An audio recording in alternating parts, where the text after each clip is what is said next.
Vamos refletir esta noite está apenas numa expressão que é usada no Evangelho de Mateus e só em Mateus.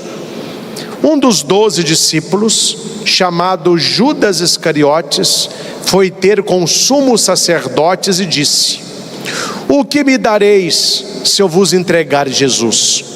Combinaram então 30 moedas de prata. Atenção. E daí em diante, Judas procurava uma oportunidade para entregar Jesus. O que você tem feito com as oportunidades que Deus lhe dá? Oportunidades na família, no seu trabalho, no seu estudo, no seu namoro, nas suas amizades. Pergunta para quem está do seu lado: você reconhece as oportunidades de Deus? Todos nós, meus irmãos, estamos escolhendo o tempo inteiro. E Judas, ele procurava uma oportunidade. Para quê? Para trair Jesus. O diabo também fica à espreita. Ele procura uma oportunidade. Para quê? Para nos tentar. Nós estamos fazendo o quê com a oportunidade que se chama hoje? Nunca mais, se você já pensou nisso, nunca mais na sua vida você vai viver o dia de hoje. O que passou já era. E note que está passando cada vez mais rápido. O dia amanhece, quando você assusta, já está no meio da tarde. E as oportunidades estão aí. E quantas pessoas sofrem, e sofrem uma vida, porque elas vão dizer: eu perdi a oportunidade da minha vida. Como que eu não aproveitei esta oportunidade? Se Judas estava procurando uma oportunidade para entregar Jesus, para trair Jesus, que tal nós, que não somos como Iscariotes, procurarmos uma oportunidade para mudar de vida? Uma oportunidade para nos convertermos cada vez mais. Aqui eu quero lembrar do nosso querido Papa Bento XVI, quando nos seus discursos ele falava da conversão, da metanoia, esta mudança de vida, da língua grega, onde o Papa Ratzinger dizia que para nós católicos a conversão não é um ato, não é um período, mas é uma história. Muito inteligente Ratzinger, O que ele vai dizer com isso para nós? Quando é que terminará o nosso processo de conversão? No dia da nossa morte. Então nós precisamos pensar na nossa conversão, na nossa santidade de vida, na nossa volta para o Senhor, não é no período apenas da quaresma, do advento, não é lembrar apenas aquele fato: eu era um pagão, eu era um mundano, aí eu me converti. Não, o Papa diz que essa conversão é a nossa história. A cada dia eu estou me convertendo.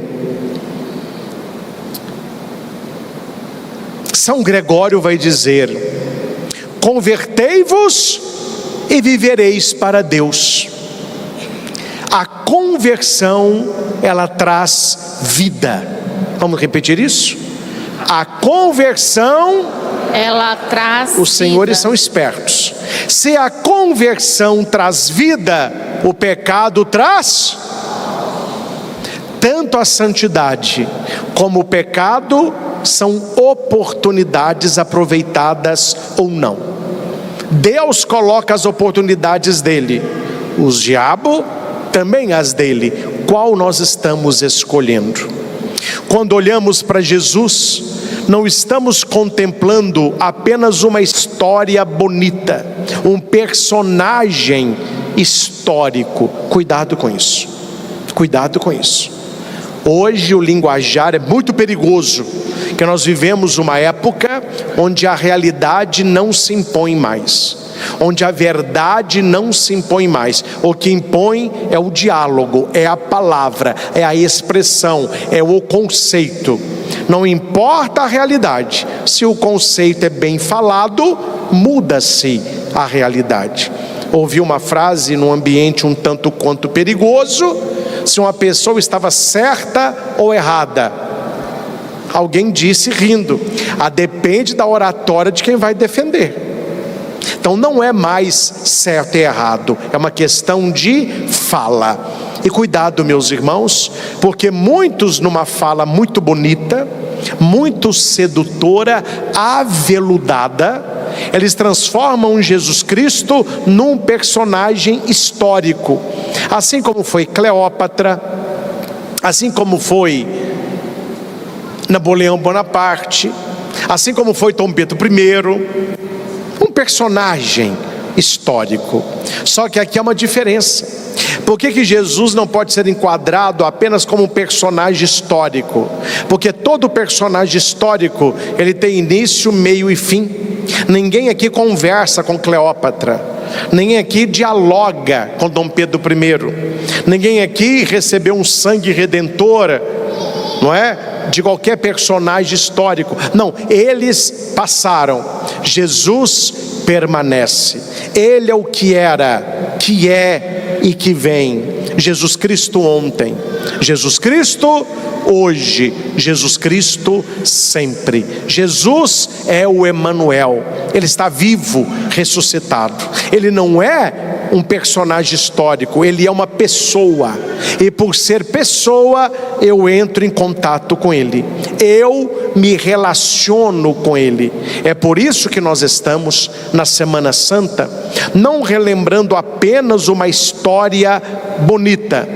Estamos diante de um amor que se fez carne, e uma carne que se deixa crucificar por amor.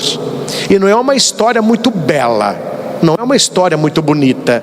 Jesus, ele foi traído, abandonado, humilhado, coroado de espinhos, pregado numa cruz.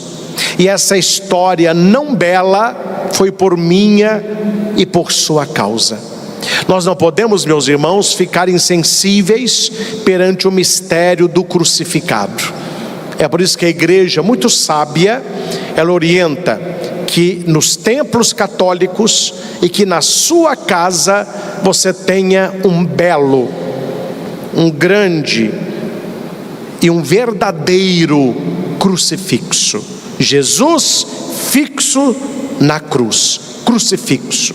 Como eu fico feliz, muito feliz, quando eu vou abençoar lojas, empresas, visitar casas, ungir doentes, e eu vejo na sala um crucifixo muito bonito. Aí eu olho e falo assim: é uma família cristã, católica de verdade. Aí meu coração se enche de mais alegria quando alguém diz: padre, nós pusemos esse crucifixo depois que ouvimos uma homilia do senhor. Nós compramos um crucifixo desse depois que ouvimos a sua pregação. Nós não tínhamos aqui em casa. É que quando você olha para Jesus crucificado, você enxerga ali o seu pecado. O que foi que eu fiz? Eu gosto, é uma coisa minha, né? No tempo da quaresma, de ler os escritos de Santo Afonso Maria de Ligório. Gosto muito. E ele tem uns escritos muito bonitos, que eu vou falar sobre isso na Sexta-feira Santa, sobre as chagas de Jesus. Ele trabalha rapidamente que a chaga da cabeça, os espinhos, são os nossos maus pensamentos, que a chaga das mãos são as nossas más atitudes, que a chaga dos pés são os nossos maus caminhos, e a chaga do coração são as nossas paixões enlouquecidas, que aquilo que o ser humano faz continua ferindo e maltratando o Senhor já naquela cruz, porque ele morre por aqueles e por todos. Na Santa Ceia ele vai dizer, não é? Tomai todos e bebei, este é o cálice do meu sangue, o sangue da nova uma aliança eterna, que será derramado por vós e por... Nós estávamos lá, nós fazíamos parte disso. A pergunta que ecoa no coração é apenas essa: o que eu tenho feito com o amor de Jesus? Como que eu tenho aproveitado o amor de Jesus? A gente não usa a expressão eu tenho muita dó não, né? Mas pena, ou mais rebuscada, né? Misericórdia. Eu tenho muita misericórdia de pessoas que vivem buscando um amor humano, daquilo que elas só vão encontrar no amor divino. Por mais que nós amemos e nos sintamos amados, é um amor muito longe do amor de Jesus. O amor humano é uma caricatura do amor de Jesus, e somente aquele que aproveitou e experimentou e recebeu esta oportunidade do amor de Cristo, ela consegue amar os outros e sentir o amor dos outros naquilo que é o amor de Jesus. A palavra de Deus é clara e direta. Jesus começa a sua missão dizendo, já falei várias vezes isso, qual é a primeira pregação de Jesus? Está em Marcos 1,15. Convertei-vos e crede no Evangelho. Não é um conselho, é um chamado urgente, é um convite à mudança de vida. São Bento, na sua regra, ele vai dizer que os monges, antes de deitarem, eles deveriam fazer uma pergunta: da hora que eu acordei até agora que eu vou dormir, como que eu me converti e criei mais no Evangelho e vivi mais a palavra toda noite? O meu dia de hoje foi uma conversão e uma fé na palavra? Se foi, valeu o dia. Se não foi, desperdiçou o dia. Tanto que ele vai dizer a regra: ora et labora, reza e trabalha, trabalha e reza. Nós devemos trabalhar para a nossa santificação. Há muitas pessoas que não cansam de se trabalhar para ter dinheiro. E não é ruim ter dinheiro, a gente trabalha para ter dinheiro mesmo. Mas as pessoas trabalham, ganhei tanto. E se você fizer uma hora extra, você vai ganhar mais tanto. Aí eu faço. Mas se você virar madrugada, você vai dobrar. Eu viro. Tanto é que tem gente que trabalha de manhã, tá igual a mulher do Cris. Todo mundo odeia o Cris, né? Meu marido tem 2 empregos. Tem uns que tem 3. Não tem problema. Trabalhar dignifica. Minha pergunta é: será que o tempo que nós investimos no trabalho, será que o tempo financeiro, nós damos valor também ao tempo que nós investimos na conversão, na santidade, na oração? Nem sempre, nem sempre. Quando a coisa do nosso interesse, energia total. Quando a coisa envolve a espiritualidade, já vem a preguiça, já vem o cansaço. Conversão, meus irmãos, não é um sentimento passageiro. Eu estou com uma vontade de converter. Não, não é sentimento. Conversão é decisão, é mudança de direção, é sair do pecado e voltar para Deus. Há uma frase empregada de maneira errônea, mas eu vou empregá-la de maneira certa. Completem: quem pode manda, quem tem juízo é. E no caso aqui eu não estou falando de chefe, de superior, estou falando de Deus. Deus pode, então Ele manda. Nós somos os seus filhos, então nós obedecemos. E nós obedecemos não é porque a gente acha bonitinho obedecer, é porque não tem outro caminho. Ou você obedece, e numa linguagem, ou você se lasca. Ou você obedece, ou você sofre. Ou você obedece, ou você se perde. Permita-me uma historieta. Havia um navio da fragata norte-americana, um navio de guerra, bonito, branco, grande, uma tripulação bem volumosa. E estava no navio um tenente-capitão, estrelado, um alta patente. E ele estava lá na cabine, pessoal levando o grande navio, ele todo orgulhoso, né? Não chegou àquela posição por acaso, o cara ralou muito e era o comandante daquela embarcação. E ele olhando no horizonte, ele viu uma luz piscando. Ele falou assim: está vindo outro navio, mas é claro que ele que vai sair, que nós não vamos mudar a rota. E ele disse para o seu subalterno: entre em contato com aquele navio e fale com ele para sair, que nós somos um navio da fragata norte-americana. Pois não, tenente capitão. Olha, navio tal, número tal, entrando em contato. O outro respondeu: câmbio, pois não. Vocês estão vindo em nossa direção.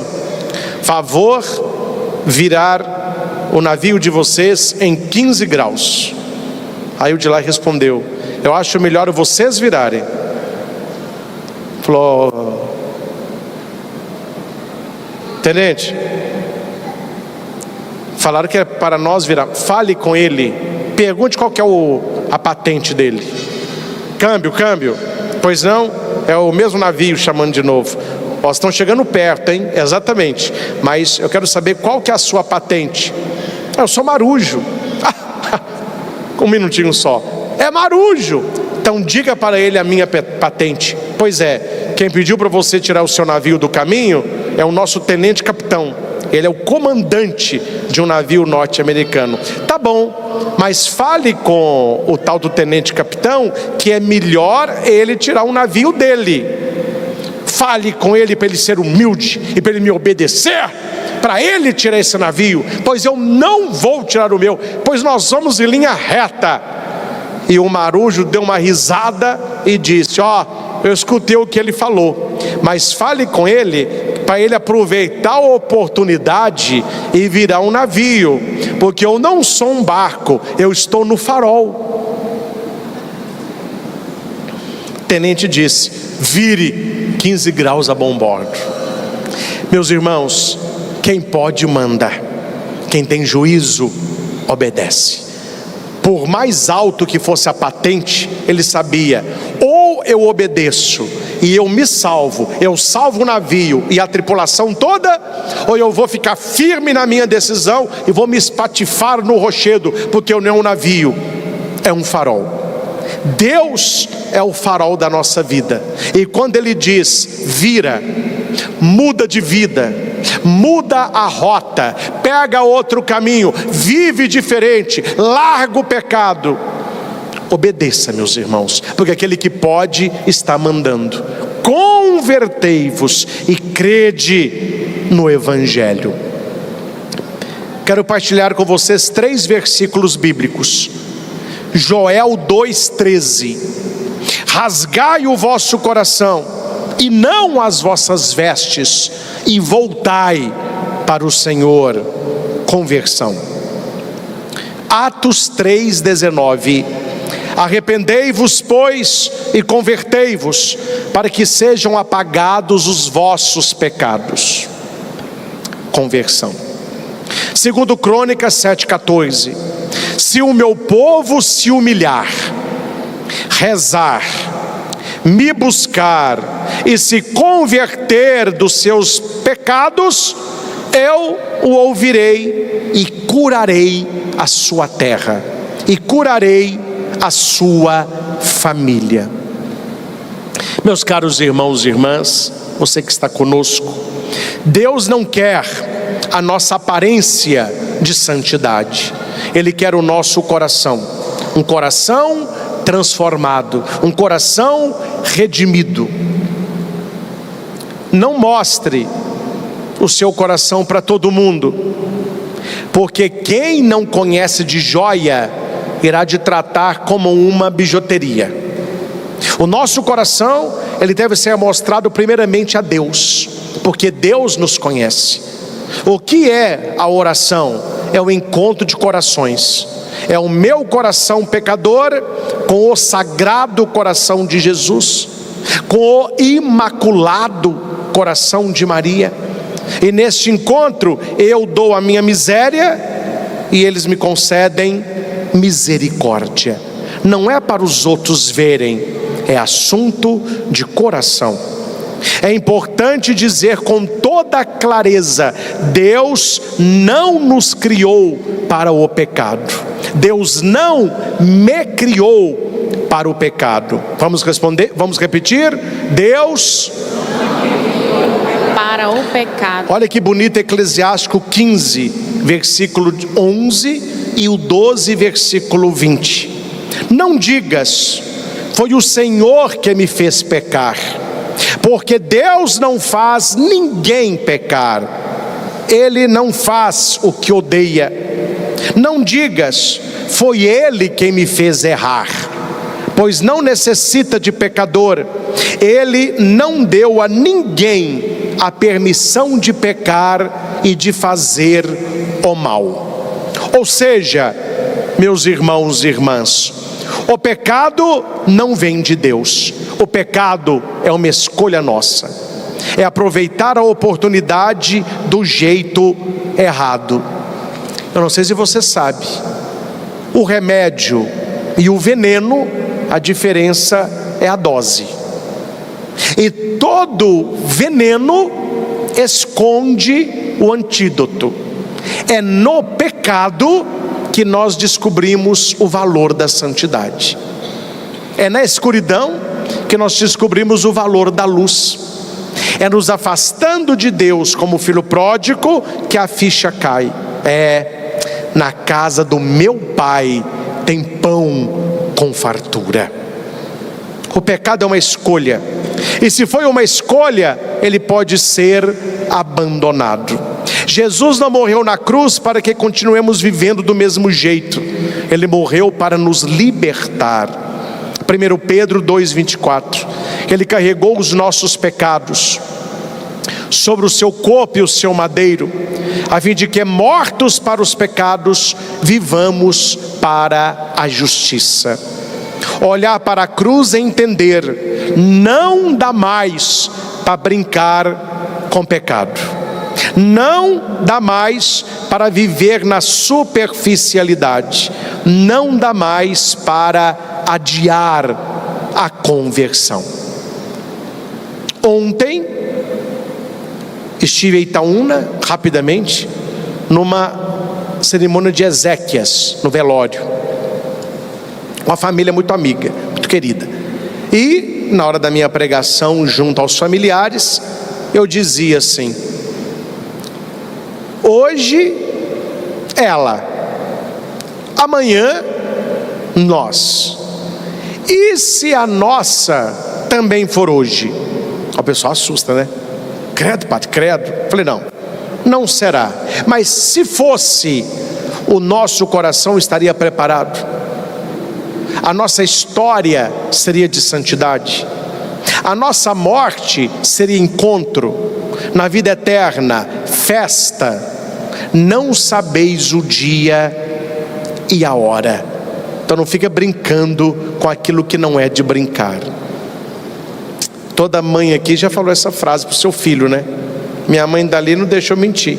Quantas vezes eu e meu irmão pequeno, brincando com alguma coisa, com um garfo, com a faquinha, minha mãe: solta isso. Isso não é de brincar. Vai brincar com brinquedo.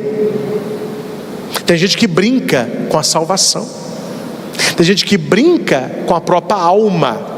Tem gente que brinca com a sua santidade. Não brinque com aquilo que não é de brincar, porque muitas pessoas que se perderam, brincaram a vida toda e se perderam. São Paulo nos diz, 1 Tessalonicenses 4:3: esta é a vontade de Deus, a vossa santificação. Repita comigo: a vontade de Deus é que eu seja santo. A vontade de Deus é que eu seja santo. Santos ou nada? Santos ou nada. Eu não estou dizendo, meus irmãos, tomara que todos aqui alcancem a glória dos altares. Aí vai ter a sua imagem, o pessoal vai ficar rezando, pedir a sua intercessão. São os santos canonizados. O que é um santo canonizado? É um cristão católico que viveu as virtudes heróicas da fé, nunca traiu a fé, se converteu, e a igreja diz: esse aqui vocês podem imitar, esse aqui viveu uma vida que agradou a Deus. Aí a igreja coloca os santos canonizados. Mas toda pessoa falecida, se ela está no céu, é porque ela alcançou a santidade. As pessoas da sua família mais piedosa, o vovô, a vovó, os nossos antepassados, esse pessoal todo já está na santidade. Eles não são santos para a igreja toda como exemplo, mas é para a nossa família, é para você. Estava numa das festas de São Miguel Arcanjo, no Instituto Hesed, e nós ficamos numa casa dos pregadores, dentro da clausura das irmãs, lá em Fortaleza. Aí eu estava na clausura do Padre Pio, e o padre o Duarte lá, o padre Duarte Lara, ele estava no quarto à frente, que é de Nossa Senhora da Piedade. Aí a gente no corredor conversando, rindo um pouquinho, né? Aí eu falei assim: Padre Duarte, boa noite. Ele falou comigo: boa noite, sonho com os anjos. Eu falei assim: o seu sonho é com os santos. Ele falou: Padre Christian, nós merecemos o descanso, porque hoje nós trabalhamos bastante, né? Vamos colocar na vertical as relíquias, vamos descansar as relíquias. Aí eu ri, falei: relíquias? Ele falou: meu filho, os nossos ossinhos, quando a gente morrer, são as relíquias, vamos descansar as relíquias.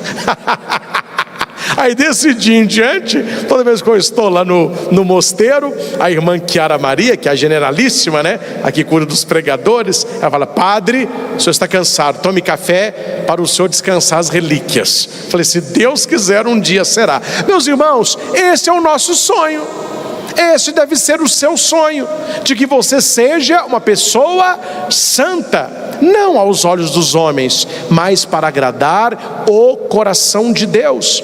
Ser santo é ser um amigo profundo de nosso Senhor, evitar o pecado. Eu posso dizer-lhes com alegria, e sem aqui jogar confete nos senhores, que eu não vou lembrar de um por um, é claro que o padre não lembra, mas as nossas confissões, aquele mutirão de confissões da Semana Santa, claro, tem confissões muito pesadas, pessoas que não confessam há anos, pessoas que saíram da vida de fé, fizeram tudo que esse mundo tem, mas a maioria das confissões, pessoas que nos ajudam na igreja, casais, pessoas que estão aí na igreja, é um povo santo. Claro, pecado nós temos. O santo peca 7 vezes por dia. Pecado nós temos, mas o que nós não carregamos, graças a Deus? Pecado mortal. É interessante, quando a gente vai atender as pessoas, eu mais ou menos já imagino o que ela vai trazer. E as pessoas da igreja, na maioria das vezes, têm uma vida de santidade. Caem, Jesus caiu 3 vezes, e nós então pecam, mas elas não querem cair, elas não querem pecar, elas querem uma vida de santidade. Teve a confissão dos padres antes da Semana Santa. Cada padre escolhe o padre que quer confessar. Eu ia conversar com o Monsenhor Pedro Godin, eu aqui de Nossa Senhora Aparecida, ele que é meu confessor. Eu gosto de um padre mais maduro, mais sério, porque tem mais experiência, né?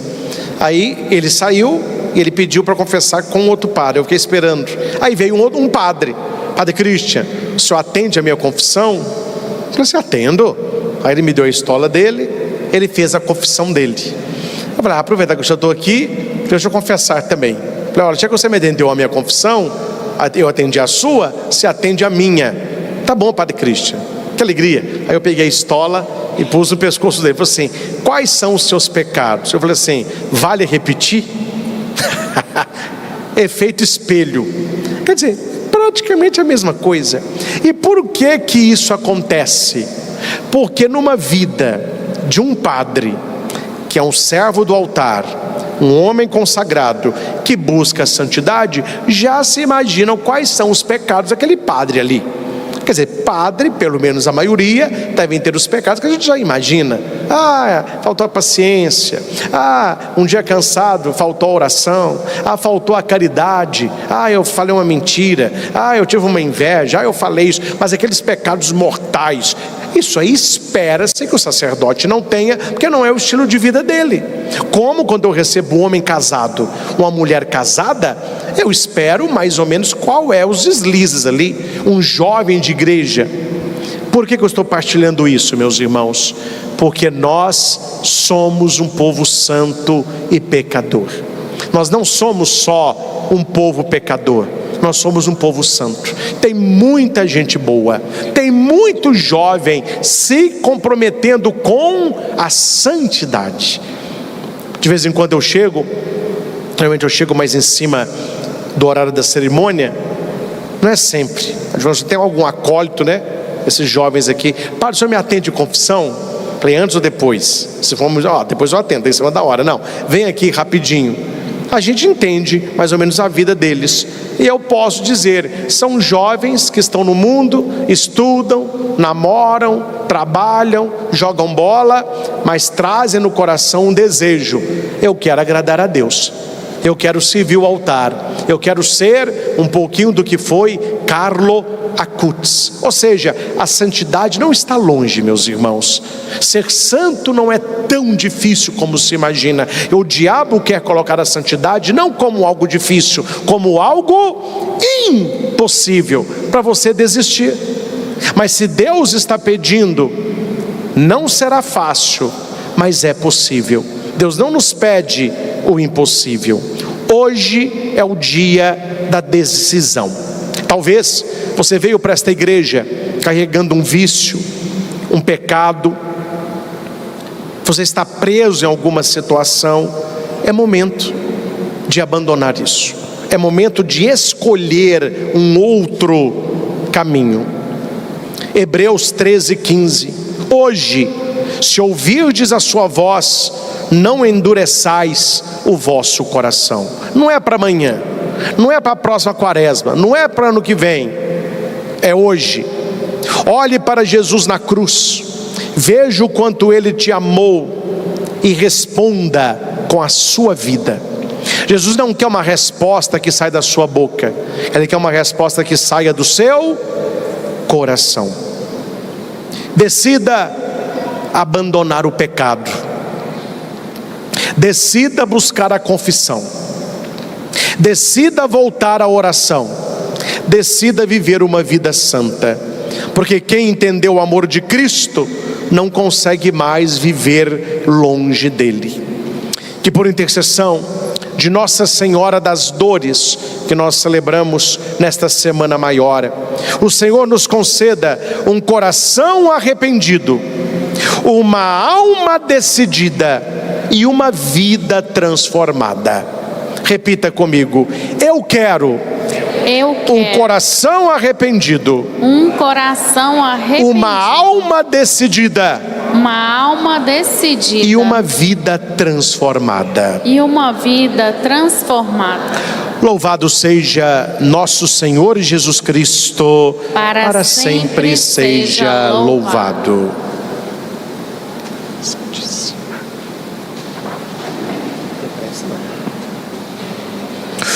Junto com o pão e o vinho, convido a cada um no seu coração a colocar-se no altar. Eu não vou dizer porque não é missa explicada, mas os senhores são atenciosos. Toda vez que o padre está colocando o vinho no cálice, se você presta atenção, ele coloca uma gota de água. Esta gota de água simboliza todos que estão participando da Santa Missa. Nós que estamos aqui e os nossos irmãos que estão em casa. Então eu queria pedir ao câmera para fechar hoje bem aqui, que na hora que eu colocar a água, eu vou colocar o vinho, eu vou pingar a água para o pessoal de casa ver também, bem grande na TV, que nós somos colocados no cálice de Cristo. Então a cada missa, você também está aqui no altar. E que o Senhor nos ajude a sermos santos segundo o seu coração. Cantemos.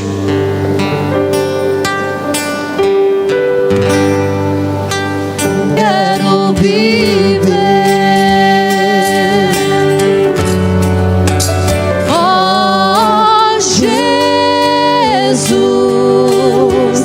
Receba então a minha vida, recebe as coisas que de ti me afastam, pois só em ti quero viver.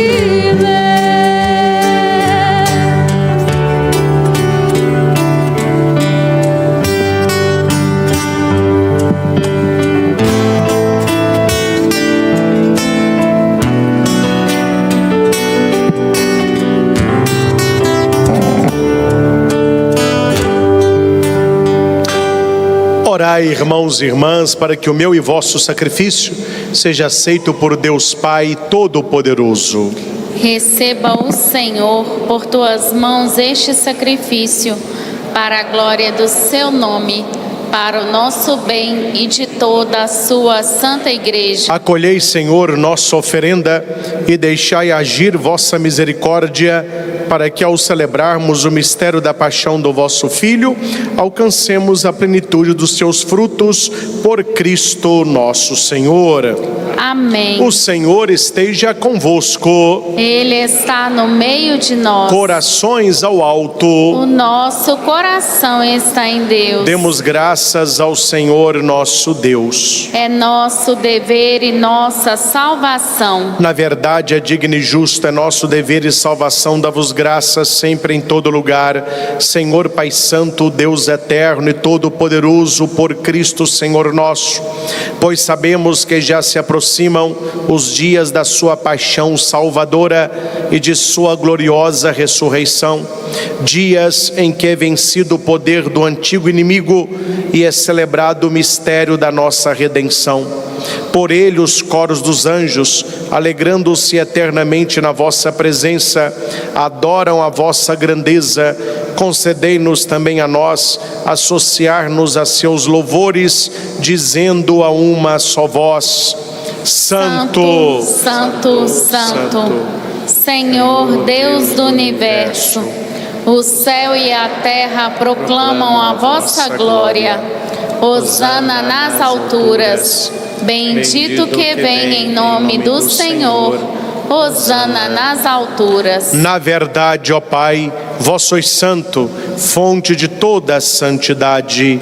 Santificai, pois, estes dons, derramando sobre eles o vosso Espírito, a fim de que se tornem para nós o corpo e o sangue de nosso Senhor Jesus Cristo. Enviai o vosso Espírito Santo, estando para ser entregue e abraçando livremente a paixão, Jesus tomou o pão, pronunciou a bênção de ação de graças, partiu e o deu a seus discípulos, dizendo: tomai todos e comei. Isto é o meu corpo, que será entregue por vós.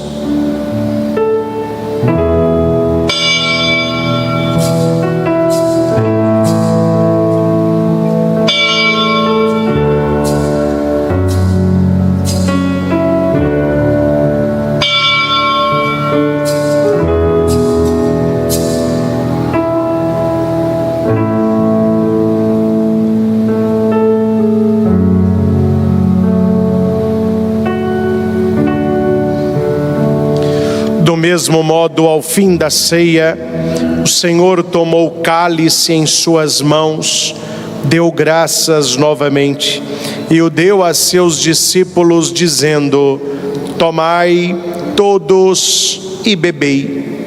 Este é o cálice do meu sangue, o sangue da nova e eterna aliança, que será derramado por vós e por todos para a remissão dos pecados. Fazei isto em memória de mim.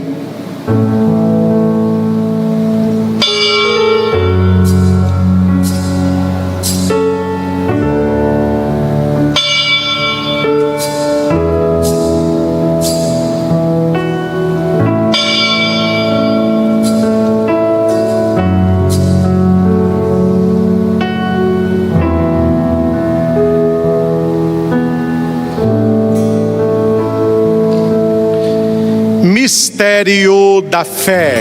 Anunciamos, Senhor, a vossa morte e proclamamos a vossa ressurreição. Vinde, Senhor Jesus. Celebrando, pois, o memorial da morte e ressurreição do vosso Filho, nós os oferecemos, ó Pai, o pão da vida e o cálice da salvação, e vos agradecemos porque nos tornastes dignos de estar aqui na vossa presença e vos servir. Aceitai, ó Senhor, a nossa oferta. Suplicantes vos pedimos que, participando do corpo e sangue de Cristo, sejamos reunidos pelo Espírito Santo num só corpo. O Espírito nos una num só corpo. Lembrai-vos, ó Pai, da vossa Igreja, que se faz presente pelo mundo inteiro, que ela cresça na caridade, em comunhão com o Papa Leão, com o nosso Bispo Giovanni Luiz, os bispos do mundo inteiro, presbíteros, diáconos e todos os ministros do vosso povo. Lembrai-vos, ó Pai, da vossa Igreja.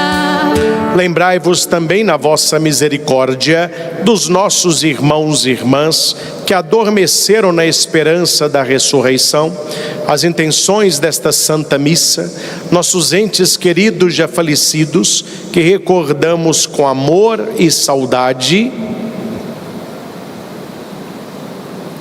as almas dos fiéis que padecem no purgatório, principalmente as mais esquecidas.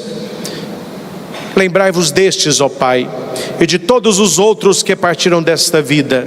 Acolhei-os junto a vós, na luz da vossa face. Concedei-lhes, ó Senhor, a luz eterna. Enfim, nós os pedimos, tende piedade de todos nós e dai-nos participar da vida eterna com a Virgem Maria, Mãe de Deus, a Senhora das Dores, São José, seu castíssimo esposo, os apóstolos, São Frei Galvão, nosso padroeiro, São Maximiliano e todos os santos que neste mundo viveram na vossa amizade, a fim de vos louvarmos e glorificarmos por Jesus Cristo, vosso Filho. Por Cristo, com Cristo, em Cristo, a vós, Deus Pai Todo-Poderoso, na unidade do Espírito Santo, toda honra e toda glória por todos os séculos dos séculos, sem comer e sem beber. Vamos ver quem sabe. O que significa quaresma? 40 dias. Aconteceu o quê? Jesus ficou onde? No deserto. E ele não fez o quê? Isso, não comeu e não bebeu. Mas no deserto estava o mal, o diabinho, que queria tentar Jesus. Só que o mal, atenção, ele não tenta só Jesus não, ele tenta a gente também. E ele usa 3 coisas para nos tentar. As tentações de Jesus foram quantas? No deserto? 3. E ele usa 3 coisas para nos tentar. Quais são as 3? Eu vou falar, vocês vão decorar. Primeira, eu vou falar da tentação de Jesus também, estou falando das nossas. Primeira, pessoa. Segundo, lugar. Terceiro, situação. Quem decorou as 3? Difícil, né? Quais são as 3? Isso. Pessoa, lugar e situação. Repita. Então vamos lá. Como que o mal nos tenta através de pessoas? E nós também podemos ser usados pelo mal, viu? Cuidado.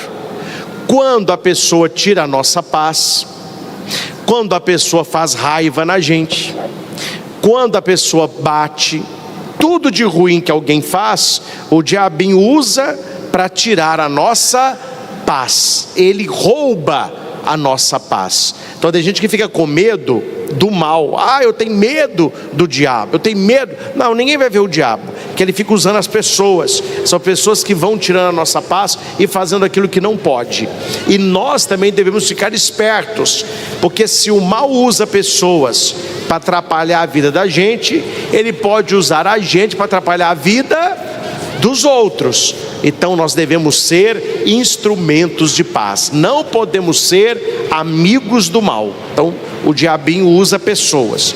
Além de pessoa, ele usa o quê? Lugar.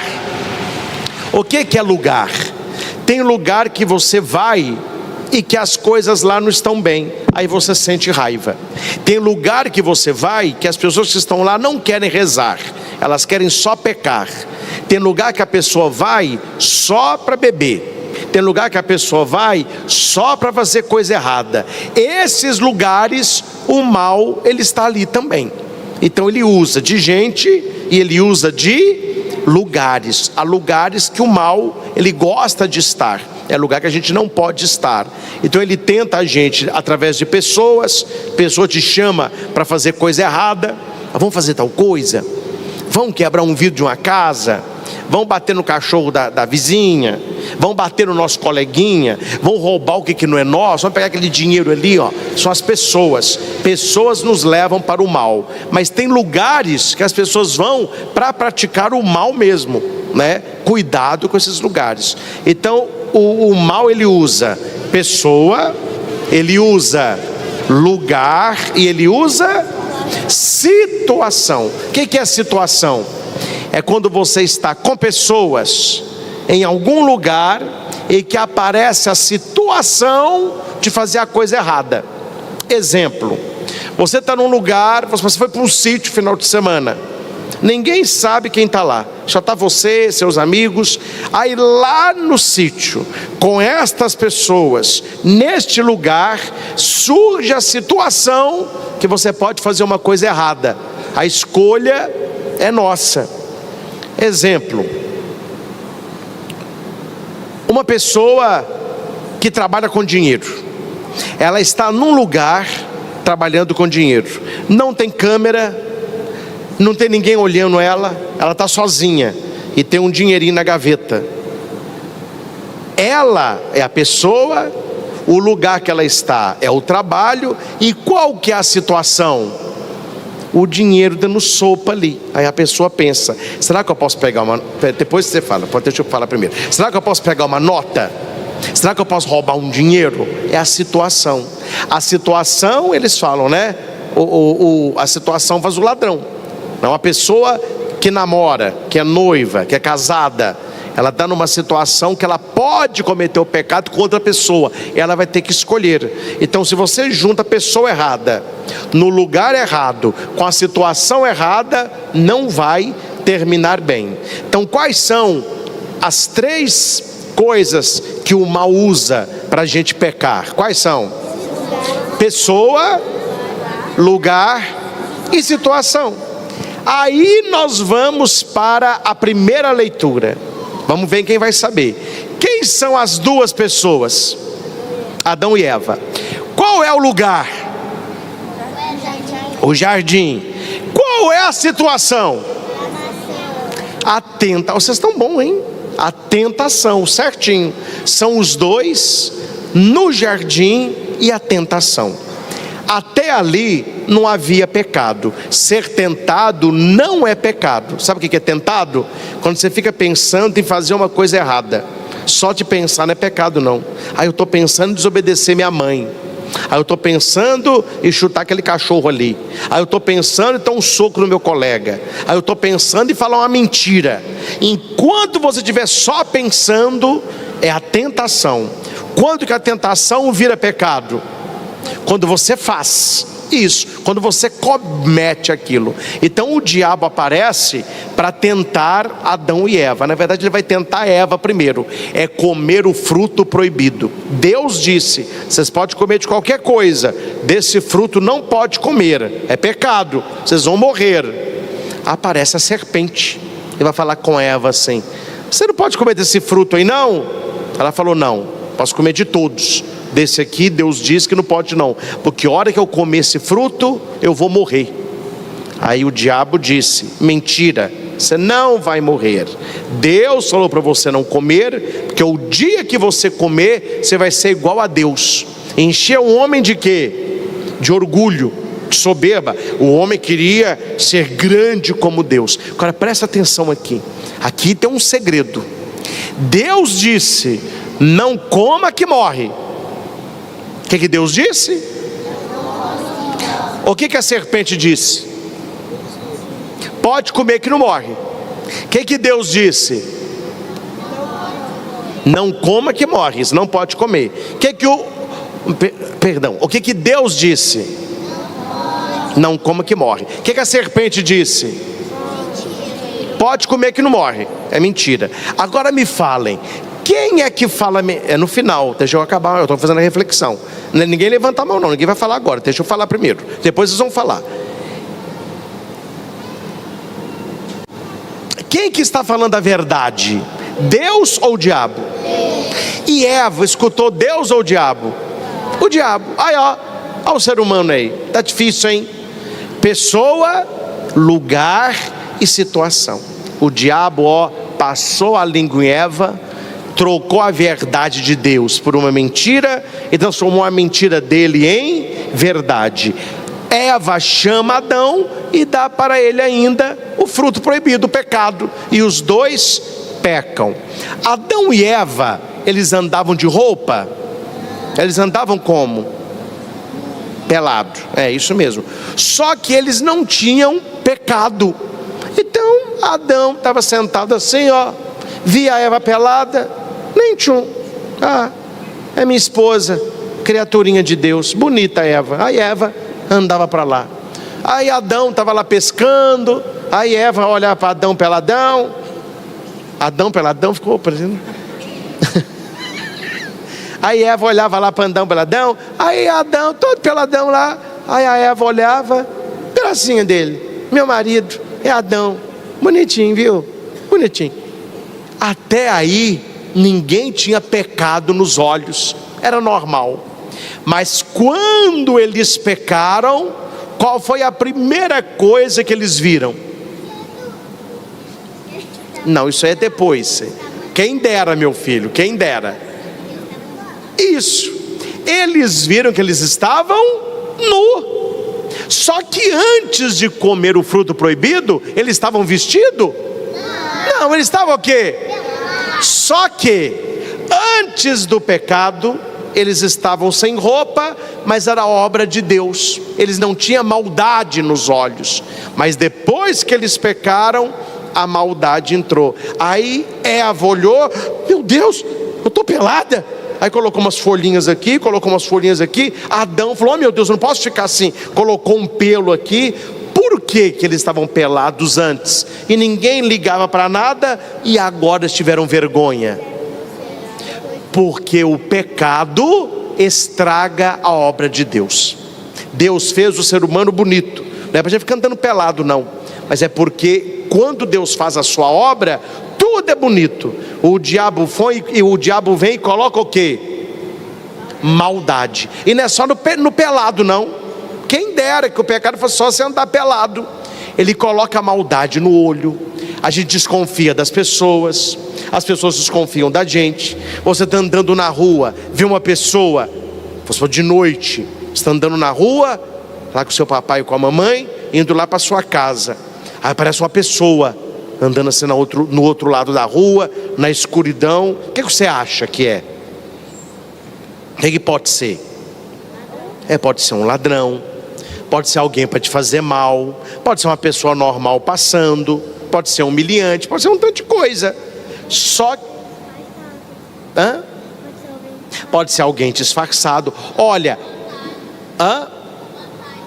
pode ser também. Você olha a pessoa assim, o que você pensa? O que esta pessoa vai fazer comigo?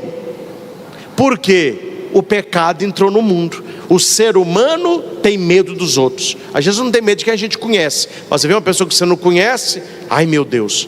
Quando você saiu de casa hoje para vir à missa, o que o seu pai ou sua mãe ou quem te trouxe fez quando você saiu de casa? Quem sabe? Vocês estão saindo de casa, o que a pessoa faz? Confere se a casa está trancada. Eles não perguntam: você trancou a porta da cozinha? Pergunta. Você fechou a janela do seu quarto? Tranca a porta da casa. Aí você saiu, tranca o portão. Parou o carro aqui, liga o alarme. Por que a gente não deixa a casa aberta e o carro aberto? Você está vendo? O ser humano desconfia dos outros. Pode entrar alguém na minha casa e roubar minhas coisas. Pode ter alguém no meu carro e levar o meu carro. Por que isso aconteceu? Porque o pecado entrou no mundo. Quando o pecado entra no coração do homem, ele começa a ser mal. Porque Deus é bom, o diabo é mau. E tem gente que não quer imitar a Deus, gente que quer imitar o diabo. Então por isso que na primeira leitura, Adão e Eva perderam a amizade de Deus. Deus ficou triste porque a sua criação caiu no pecado. Aí tem gente que fala assim: mas resistir ao pecado não é fácil não. O pecado está aí e o pecado é bom, e por isso que o povo está que peca. Aí veio Jesus, aí o evangelho. Jesus falou assim: olha, Adão e Eva perdeu para o diabo. Eu vou falar como que tem jeito de vencer o diabo. Aí Jesus faz o quê? Ele recebe o batismo, vai para o deserto para ser tentado pelo diabo. Agora me falem, vamos ver quem pegou a história. Por que Jesus vai para o deserto para ser tentado pelo diabo? Isso, porque Adão perdeu para a tentação, e Jesus vai ensinar como vencer a tentação. Então aquele diabo que estava em forma de serpente, que tentou Adão e Eva, Jesus vai para o deserto para ser tentado pelo diabo, pelo mal. Aí o mal está no deserto esperando Jesus. Você sabe por que Jesus foi para o deserto? Não, porque Adão e Eva perdeu no jardim. O jardim tinha tudo que eles precisavam. Vamos lá, pensa aí no jardim lá da Bíblia, onde morava Adão e Eva. Só coisa boa que tinha lá. O que tinha lá? Tinha comida à vontade, água pura, fresquinha, à vontade. Tinha grama, eles podiam deitar na grama assim, ó, delícia, fazer piquenique. Tinha passarinho cantando. Todos os animais eram o quê? Dóceis, tudo mansinho, todos mansos. Tinha sombra, eles precisavam ficar queimando a cabeça no sol. Tinha Deus que ia lá passear. Os anjos guardavam o jardim. Tudo de bom tinha lá. No jardim, Adão e Eva precisavam ter perdido ou vencido para o diabo. Vencido, porque eles tinham tudo. Jesus não vai para o jardim para ser tentado. Ele vai para onde? Para o deserto. O que tem no deserto? Nada. Tem areia, sol escaldante. Como que chama aquele animalzinho que anda assim, ó? Não, assim, o rabo dele assim, ó. Escorpião, tem no deserto. Olha para você ver o que tem no deserto. Vamos lá, o jardim tem tudo, e o deserto? Não tem nada. Ninguém vive no deserto. Jesus vai para o deserto para quê? Para mostrar que Adão e Eva tinham tudo e perderam, e que Jesus não tinha nada, mas que ele ia vencer. Aí Jesus está no deserto lá, 40 dias, sem comer e sem beber. Aí Jesus ficou fraquinho, o sol, ficou assim. Quando Jesus estava fraco, a língua seca, ó, não tinha água para ele beber, coitadinho, com fome, não tinha nada para ele comer. Ele olhava assim, ó, o que eu vou comer aqui? Só passava um escorpião. Falei: não, escorpião não, isso eu não como não. Aí olhava longe, o sol, ó, escaldante. Aí aparece quem? O mal, aparece o diabo. Qual que é a primeira tentação de Jesus? Comida.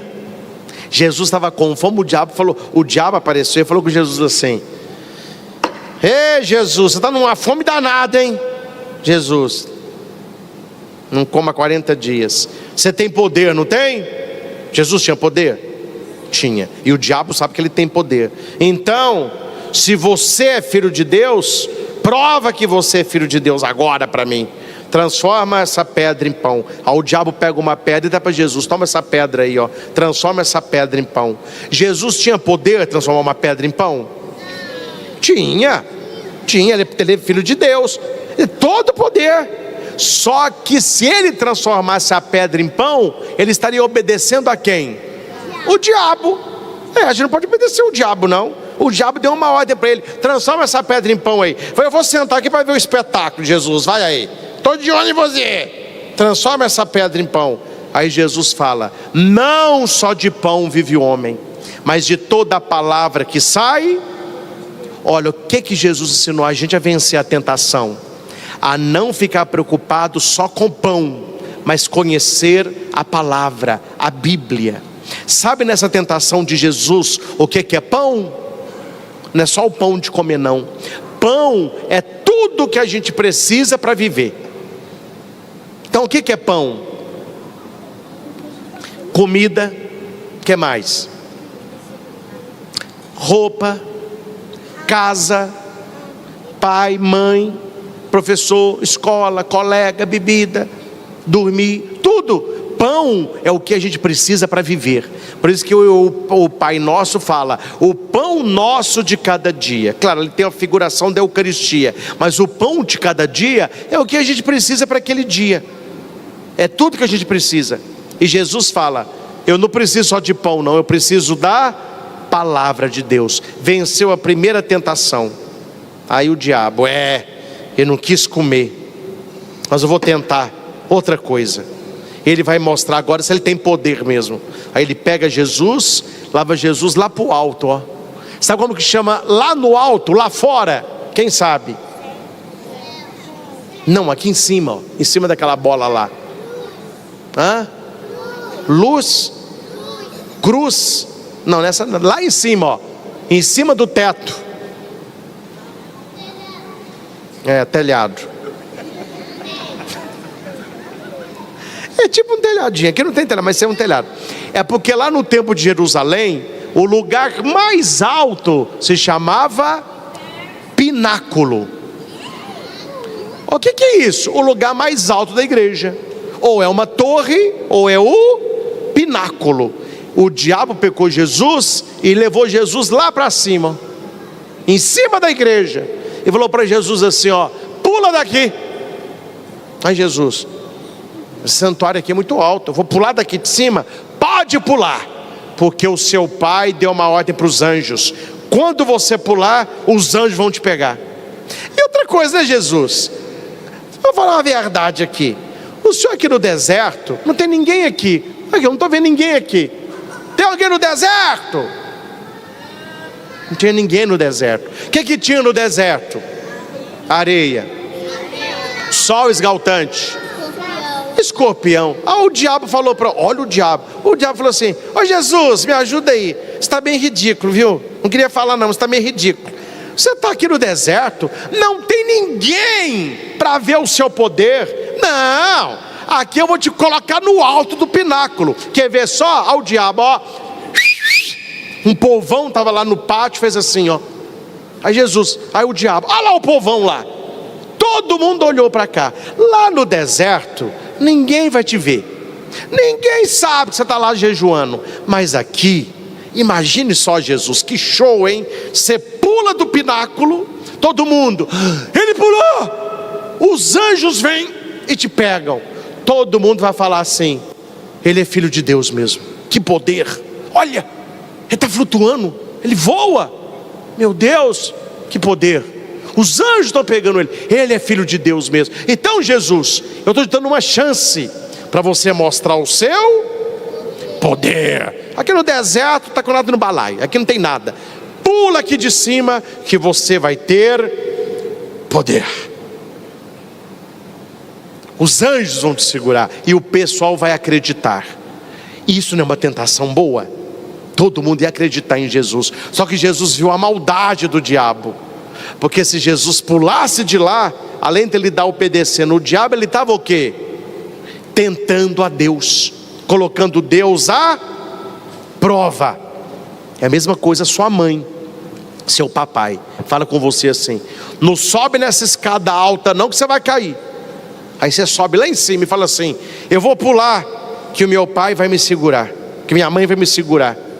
Você está tentando o seu pai e a sua mãe, porque seu pai e sua mãe disse: não suba. Além de subir, você quer pular?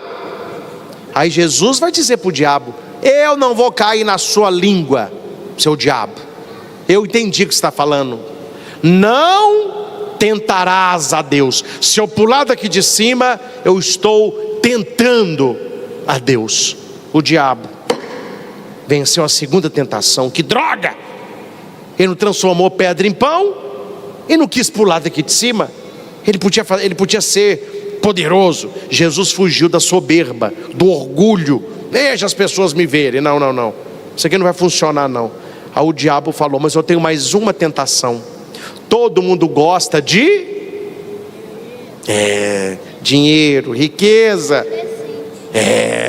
Aí o diabo falou para Jesus: olha que stand de dinheiro aqui. Qual o dinheiro que vocês acham que era? Real? Dólar? Pode ser. O que você está chorando? Você quer a mamãe? Então levante aí. Fique aí que a sua mamãe vai ver quem é você. Olha lá. Olha lá a sua mamãe, ó. Pronto.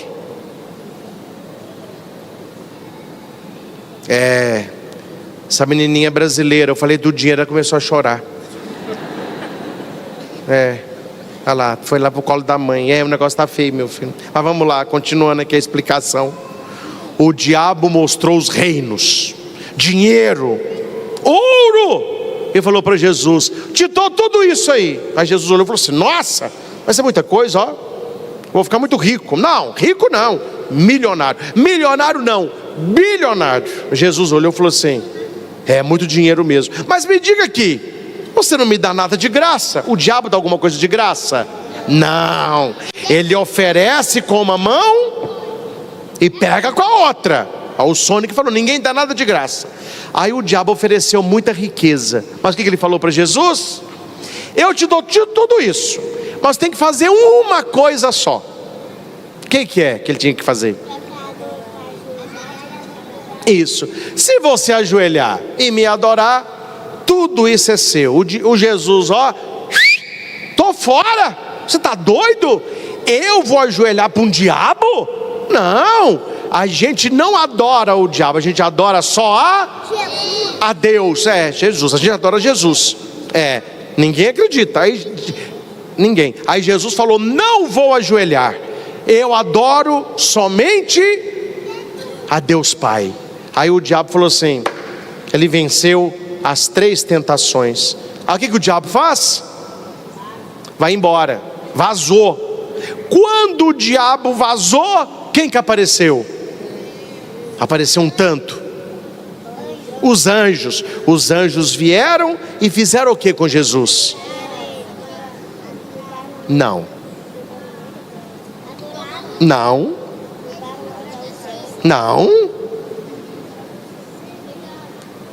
Serviram a Jesus. O que é servir a Jesus? Limparam Jesus, comida, bebida, arrumaram o cabelinho dele. Jesus trocou de roupa, uma sandalinha, entendeu? Cuidaram de Jesus. Aí Jesus recebeu todo o carinho de Deus. Vocês entendem que quando a gente vence a tentação, os anjos cuidam da gente? Os anjos não cuidaram só de Jesus não, ele cuida da gente. Os anjos cuidam do seu pai, da sua mãe, da sua família, dos seus irmãos. Só que a gente precisa vencer a tentação.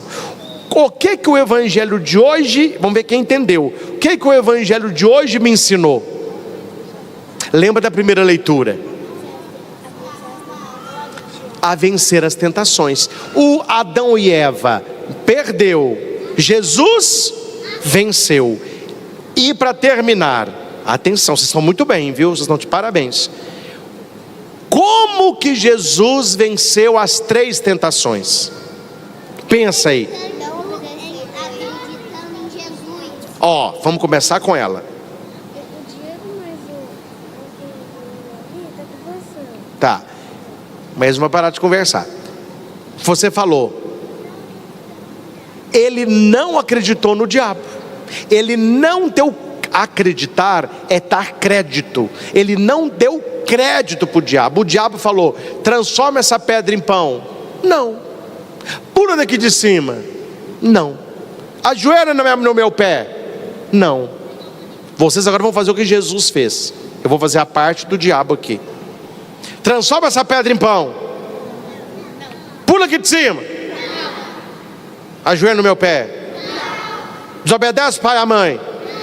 Chuta aquele cachorro. Rouba aquele dinheiro. Bate o seu colega. Grita com o professor. Tá vendo? Isso aí é não fazer o que o mal quer na nossa vida. Ele mandou fazer a coisa ruim, o que a gente faz? Não. Só que Jesus, além de falar não, Jesus fazia o quê? Prefere Jesus. É o amor de Jesus por nós. Como que Jesus venceu o diabo além de falar não? Jesus falava o que para o diabo? Isso aqui, ó. O que ele falava? Escrito na Bíblia. O que estava escrito na Bíblia. Então ele falava, olha, você está me mandando transformar uma pedra em pão. A Bíblia diz isso, a Bíblia diz aquilo. Por isso, quando vier a missa, tem que prestar muita atenção na palavra de Deus. Você viu que as crianças fizeram a leitura? Primeira leitura, muito bonito. Depois a gente cantou o salmo, fez a segunda leitura, o padre leu o evangelho. Essa é a palavra de Deus. Quando o mal vem, a gente cita a palavra de Deus. E no final, o diabo vai embora e os anjos bons vêm cuidar da gente. Você sabia que todos vocês têm um anjinho da guarda? Cada um tem um. Qual é a oração que a gente aproxima o anjinho da guarda? Essa é boa também. Como que é?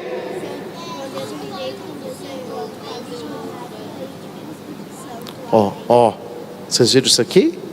Parabéns. Esse aí nós vamos rezar agora. Vamos esse aqui primeiro, eu já fui, mas vamos esse aqui primeiro.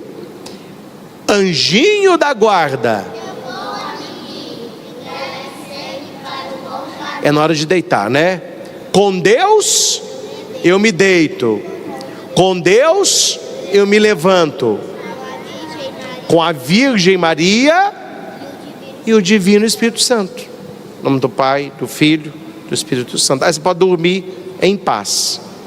Eu não sei quem é de vocês não, mas não precisa levantar a mão não. Vamos mandar em segredo. Uma mamãe me contou que tem uma criança que está com medo de dormir no quarto porque apaga a luz. Não precisa ter medo, é só rezar. Anjinho da guarda, meu bom amiguinho, me leve sempre pelo bom caminho. Com Deus me deito, com Deus me levanto, com a Virgem Maria e o Divino. Aí ó, o anjinho te protege, Nossa Senhora te protege, e o Espírito Santo ilumina o seu quarto e o seu coração. Quando o anjinho da guarda entra em cena, o que o diabo faz? Ele foge, porque o anjo da guarda é mais forte. E a oração do anjo da guarda? Santo anjo, Meu zeloso guardador, se a ti me confiou, apesar de mim, muito bem. sempre me rege, guarde-me, governa-me. Amém. São as orações que vocês podem rezar pelo anjo da guarda. Pode rezar a hora que vocês quiserem. Mas uma sugestão do padre: o santo anjo do Senhor reza de manhã. Anjinho da guarda, meu bom amiguinho, reza à noite. Aí você pode emendar: com Deus me deito, com Deus me levanto. Agora rezar de manhã também não tem problema não, porque você está acordando para estudo, para ir para a escola, para levantar, né? Com Deus me deito, com Deus me levanto, não tem problema. O bom é rezar ao anjinho da guarda todos os dias. Ok? Então tá bom. Vamos ficar de pé. Nós vamos terminar da seguinte maneira. Ó, vocês conhecem aquele jogo morto-vivo? Conhece? Só para a gente treinar, mas não é esse não, só para saber se você sabe. Vivo, morto, morto. Aí ó, você já perdeu. Vivo, isso. Agora o jogo é assim: eu vou dar uma ordem. Se essa ordem for do diabo, é morto. Quem fizer é o morto. Se a ordem for de Deus, vivo. Certo? Vamos só treinar. Suponhamos que eu falo assim: estudar, vivo. Desobedecer, morto. Fazer amizade, vivo. Chutar o cachorro, morto. Faltar de missa, é morto. Amar Jesus, vivo. Brigar com um colega, emprestar um brinquedo, não visitar a vovó, fazer o dever de casa, respeitar os mais velhos, é vivo. Guardem essa brincadeira. Quando a gente faz o que Deus quer, a gente tem vida. Quando a gente faz o que o mal quer, a gente tem morte. Então é necessário ter vida para Deus e não fazer o que o mal quer. Se Jesus venceu a tentação, eu também posso vencer. Amém? Então treine aí. A gente começou, agora termina no outro vivo não. É no não. Como que a gente vai ser daqui para frente? Quando Deus falar assim: reza, sim. Reza, sim. Obedece a mamãe, vai para a escola, empresta o brinquedo, faz dever de casa, come direito, arruma sua cama, toma banho na hora certa, não grita. Aí vem o mal. Bate no colega, pega o dinheiro, chuta o cachorro, não obedece o vovô, grita com a sua mãe, desrespeite seu pai, finge que tomou banho, finge que lavou o cabelo, chuta o cachorro, falta de missa. Entendeu? Isso se chama vida. Eu preguei para as crianças, mas para os senhores é a mesma coisa. O mal vai propondo e a gente vai escolhendo. Oi? Pode fazer a pergunta.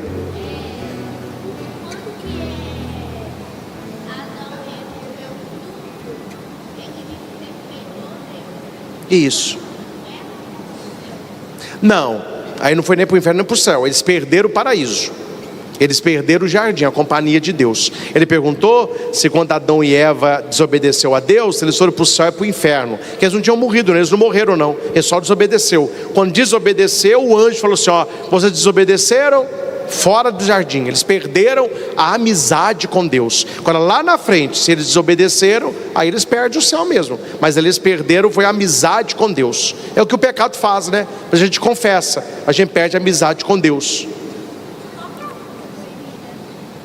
Ninguém sabe, mas se fosse uma fruta, para a gente imaginar, seria um figo. Um figo.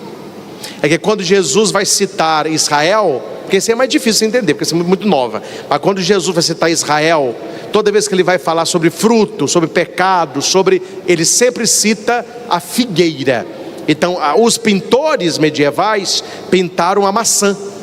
É porque ela é suculenta, né? Mas biblicamente não se sabe qual é. Mas se fosse para ilustrar um fruto, o fruto seria o figo, né? Porque Jesus vai voltar várias vezes na figueira. E para quem é israelita, eles acreditavam que eles eram uma figueira plantada no meio da vinha. É uma parábola que Jesus contou. Havia uma vinha e no meio uma figueira.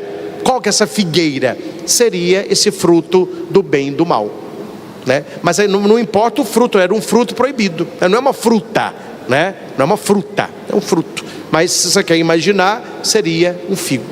Certinho? Muito bem. Quer perguntar mais? Então você e você, para a gente encerrar.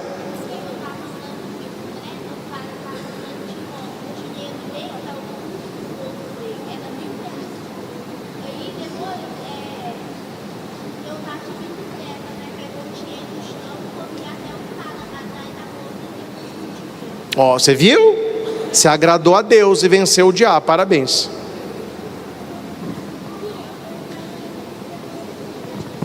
Sim.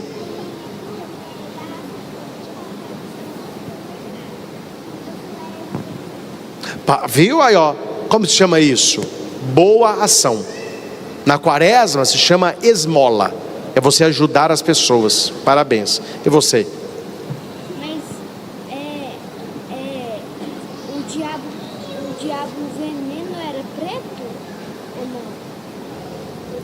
Qual o veneno? O veneno que o diabo pôs na maçã. Ah, não tinha veneno não. Tinha veneno não.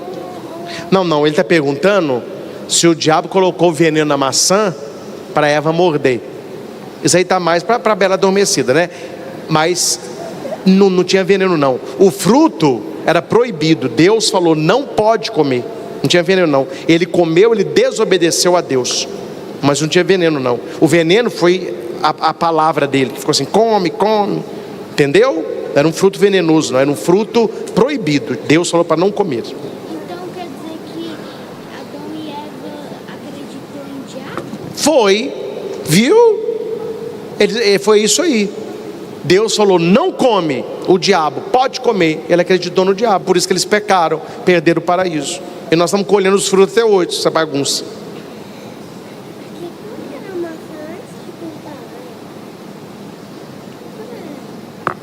Que cor era? O quê?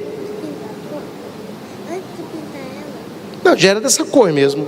Tem vermelho e tem verde. Não precisa pintar não. Tem vermelho e tem verde. Tem as duas cores. Certo? Então tá bom. Vocês entenderam a história, não entenderam? Agora, se vocês entenderam pelo menos o geral que o padre disse, o que é o principal da missa de hoje? Dizer sim às coisas de Deus e não às coisas do mal. E tomar cuidado com 3 coisas: pessoa, lugar e situação. Cuidado com as pessoas que entram na sua vida, cuidado com os lugares que você vai e cuidado com as situações que acontecem. Se você dizer não às seduções disso aí, você vai agradar o coração de Deus. Podemos voltar para o lugar, mas agora acabou aqui. Muito obrigado.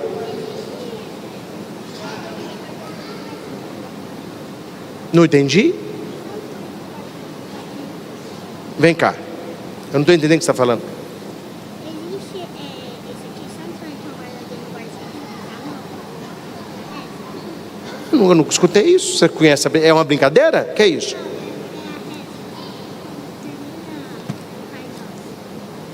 Quando termina o Pai Nosso, mas livrai-nos do mal. Amém. Aí tem mais coisa?